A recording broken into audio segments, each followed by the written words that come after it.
So I've just done the Soothe Your Soul workshop.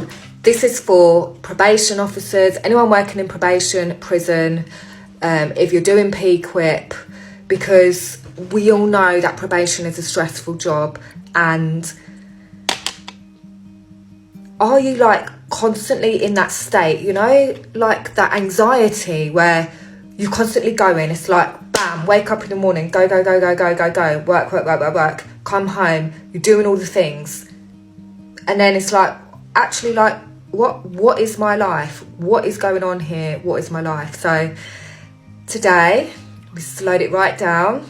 During your lunch break, we done meditation, we done some journal prompts, because I want to actually help you get balance. And I talk about this in my book.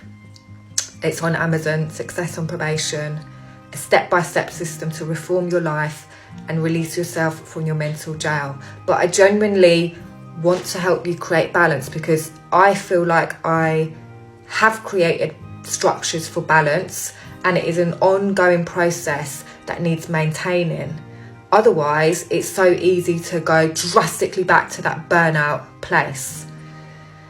So I'm thinking of doing these monthly. Join the Facebook group No More Burnout, because I'll be giving updates there. But yeah, the people that came on, they did say they felt soothed.